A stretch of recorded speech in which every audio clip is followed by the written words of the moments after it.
Teenage love. ఈరోజు మనం పేరెంటింగ్‌లో చాలా ఇంపార్టెంట్ అయిన విషయం టీనేజ్ లవ్ అనే విషయం గురించి తెలుసుకుందాం. చాలామంది తల్లిదండ్రులకు ఇదొక పెద్ద సమస్య టీనేజ్ లవ్ అనేది. ఎందుకంటే వాళ్ళు వాళ్ళ పిల్లలకు వివరించే ప్రయత్నం చేస్తూ ఉంటారు. నీతి బోధలు చేస్తూ ఉంటారు. ఇలా ఉండొద్దు, అలా ఉండొద్దు అని చెప్పి. కానీ వాళ్ళు అలాగే ఉంటారు. ఎందుకంటే ఆ టీనేజ్‌లో అలాగే చాలామంది టీనేజర్స్ అలాగే ప్రవర్తిస్తూ ఉంటారు. ఇంకా ఇది లవ్ అనేది జెన్యూన్ కాదు అని చెప్పి వాళ్ళకి చెప్పే ప్రయత్నం చేస్తూ ఉంటారు. కానీ ఆ టీనేజర్స్ అది అమ్మాయైనా, అబ్బాయైనా అది జెన్యూన్‌గానే వాళ్ళు ఫీల్ అవుతూ ఉంటారు. ఇది ఈ లవ్ అనేది కల్చర్ కాదు.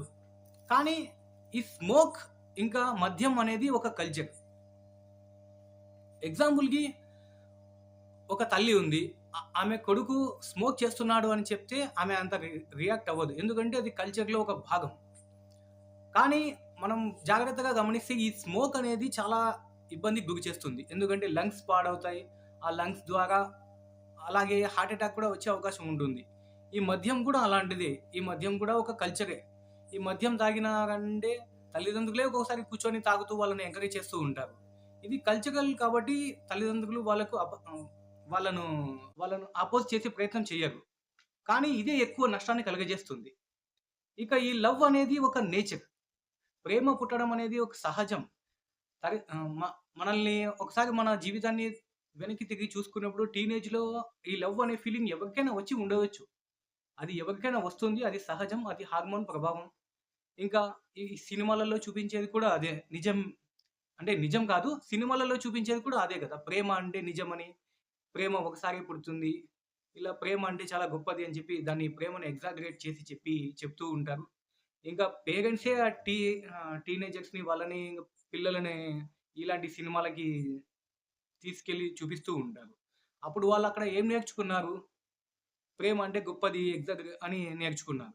ఇప్పుడు మనం దానికి అపోజిట్‌గా చెప్పడం వల్ల వాళ్ళు ఏమనుకుంటారు? అది అపోజిట్‌గా చెప్పడం వల్ల ఉపయోగం ఏమీ లేదు. వాళ్ళను ఇలా నీతి బోధలు చేయడం వల్ల వాళ్ళు వినరు.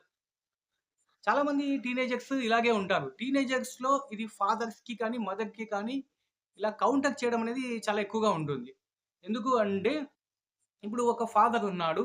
అతని కొడుకుని ఈరోజు సోమవారం ఒక ఎగ్జామ్ ఉంది. ఎగ్జామ్ ఒక సోమవారం ఎగ్జామ్ ఉంది అతను బుధవారం చదవలేదు. ఎందుకు అంటే 'బిగ్ బాస్' వస్తుంది. 'బిగ్ బాస్‌లో' కాంటెస్టెంట్లు ఎవరు అదే ఆ 'బిగ్ బాస్' నేను ఇంతవరకు ఒక ఎపిసోడ్ కూడా చూడలేదు. ఎగ్జాంపుల్‌కి చెప్తున్నాను. అది ఎవరు గెలుస్తారు అనే విషయం తెలీదు. అతను ఆ 'బిగ్ బాస్' చూస్తున్నాడు. ఇంకా శుక్రవారం చదువుదాం అనుకుంటే గురువారం చదువుదాము అనుకుంటే గురువారం ఒక క్రికెట్ మ్యాచ్ ఉంది. అది చూడడం కోసం అతను టైమ్ స్పెండ్ చేశాడు. శుక్రవారము ఇక బుక్ తీశాడు అనుకుందాం చదవాలి అని చెప్పి. అతను అప్పుడు తండ్రి ఏం చేస్తాడు? "నువ్వు వారమంతా చదవకుండా ఈరోజు ఇప్పుడు బుక్ తీసావు. సోమవారం ఎగ్జామ్ ఉంటే ఎలా నువ్వు పాస్ అవుతావు" అని చెప్తాడు. దానికి ఆ కొడుకు కౌంటర్‌గా ఏం చేస్తాడు? ఆ బుక్ క్లోజ్ చేసి పక్కన పడేస్తాడు. చదవాలి అనే ఒపీనియన్ కూడా అతనికి ఉండదు. ఎందుకు అంటే పిల్లలు టీనేజర్స్ ఎప్పుడు ఎవరైనా వాళ్ళని హ్యాండిల్ చేస్తున్నారు అంటే ఆ విషయాన్ని వాళ్ళు ఒప్పుకోరు. ఎందుకంటే అది హ్యూమన్ సైకాలజీ కూడా అలాగే ఉంటుంది.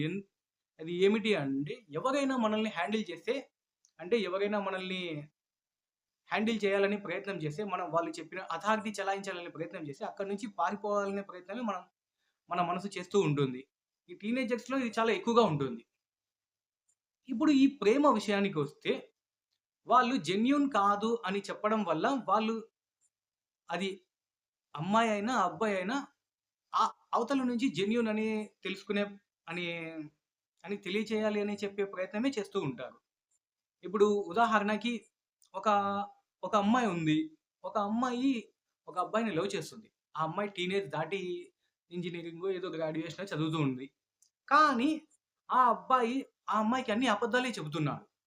ఎగ్జాంపుల్‌కి అతను ఏదో బిజినెస్ చేస్తున్నాడు. లక్షల్లో జీతం వస్తుంది.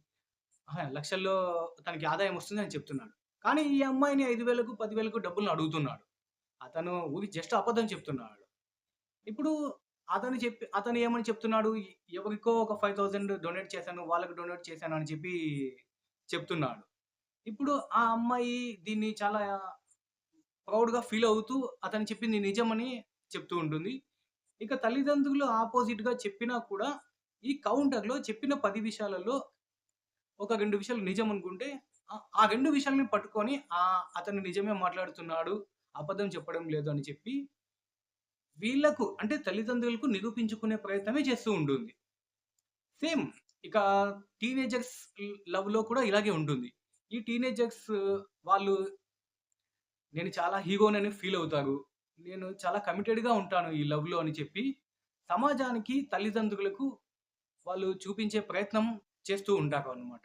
ఇది నిజం కాదు, ఇది అబద్ధం కాదు, ఇది నిజం అని చెప్పే ప్రయత్నం చేస్తూ ఉంటారు. తల్లిదండ్రులు చెప్తూ ఉంటారు ఈ లవ్ అనేది ఒక ఫ్రాడ్. మీరు చాలా అసలు వాళ్ళు నీతి లేని వ్యక్తులుగా వాళ్ళు పరిగణిస్తూ ఉంటారు.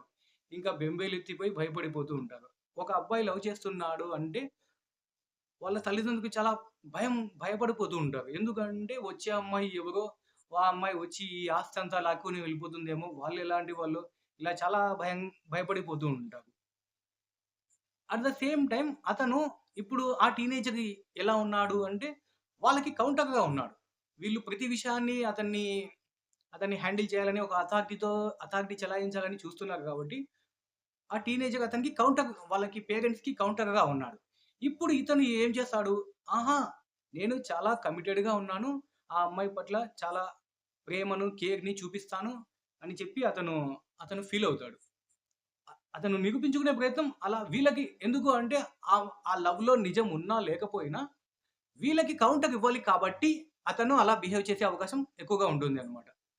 కాబట్టి వీళ్ళు ఎప్పుడైనా సరే వాళ్ళు ప్రేమిస్తున్నారు అని చెప్పగానే బెంబేలెత్తిపోవాల్సిన అవసరం లేదు. కొంత ఫోర్స్ తీసుకోండి. కొంత కామ్‌గా ఉండండి. ఆ తర్వాత వాళ్ళకి కొంత ఫ్రీడమ్ ఇవ్వండి. లెట్ దెమ్ వాళ్ళకు వాళ్ళ స్నేహాన్ని యాక్సెప్ట్ చేయండి. వాళ్ళ ఫ్రెండ్‌షిప్‌ని. అంటే వాళ్ళు తెలియకుండా సెక్స్‌లో పార్టిసిపేట్ చేసే అవకాశం ఉంది అని చాలామంది తల్లిదండ్రులు అనుకుంటూ ఉంటారు. ఇలాంటి పరిస్థితుల్లో తల్లిదండ్రులు చేయాల్సింది ఏమిటి అంటే, వాళ్ళకు మనం వద్దు అంటే వాళ్ళు కౌంటర్‌గా చాలా ఎక్కువగా చేసే అవకాశం ఉంటుంది. కాబట్టి లెట్ దెమ్ వాళ్ళకు ఒక రిలేషన్‌షిప్ ఏర్పడకుండా వాళ్ళకు కొంత ఫ్రీడమ్ ఇచ్చినామనుకోండి. ఉదాహరణకి వాళ్ళు సినిమా హాల్‌కి వెళ్తున్నాము అని చెప్పారనుకోండి. సినిమా హాల్‌కి వెళ్ళేటప్పుడు ఇప్పుడు ఇంకొక ఇద్దరికి మనమే టికెట్ బుక్ చేసి, ఒక ఇద్దరిని తోడిచ్చి పంపించడం. అట్ ద సేమ్ టైమ్ ఇంకొక 2, 3 సార్లు మన ఇంటికే పిలిపించడం. ఇలాంటి పనులు చేశామనుకోండి. అంటే ఒక లిమిటేషన్ అనేది వాళ్ళకి పెట్టాలి. ఆ లిమిటేషన్ లేకపోతే వాళ్ళు చాలా ఎక్కువగా ఇక అంటే ప్రతి మగవాడు అంటే వాళ్ళు ప్రైవసీలోకి తీసుకెళ్ళి ఆ అమ్మాయితో సెక్స్ చేయడానికి చూస్తూ ఉంటారనమాట. ఎందుకంటే ఆ టీనేజర్స్‌లో అలా ఉంటుంది. అంటే యాక్చువల్‌గా మగవాళ్ళు ప్రతివాడు అమ్మాయిని ప్రైవసీలోకి తీసుకెళ్ళాలి. ఆ అమ్మాయితో సెక్స్ చేయాలనే అనుకుంటూ ఉంటారు. చాలా వరకు ఇన్ జనరల్ నేచర్. నేచర్ కాంటెక్స్ట్‌లో ఆలోచిస్తే ఇందులో కాంట్రోవర్సీ ఏం లేదు. నేచర్ కాంటెక్స్ట్‌లో ఆలోచించినప్పుడు. కాబట్టి వాళ్ళకు ప్రైవసీ ఇచ్చే విషయంలో మనం కొంత లిమిటేషన్ అనేది పెట్టాలి. అంటే మనం వద్దు అని చెప్పామనుకోండి. వాళ్ళు ఇంకా దాన్ని చాలా ఎక్కువ చేస్తారనమాట. అలా కాకుండా మనకు కొంత ఇన్ఫర్మేషన్ అనేది ఉండాలి. ఆ ఇన్ఫర్మేషన్ ఏమిటి అంటే మనం వద్దు అని చెప్పినామనుకోండి, వాళ్ళు చాలా ఎక్కువ చేస్తారు. వాళ్ళు చెప్పకుండా మీట్ కావడము ఇలాంటివి చేస్తూ ఉంటారు. ఈ చెప్పకుండా అయ్యే సందర్భంలో వద్దు అని ఎంత ఎక్కువగా చెప్తే అంత ఒక్కొక్కసారి సెక్స్‌కి కూడా వెళ్ళే అవకాశం కూడా ఉండొచ్చు కదా!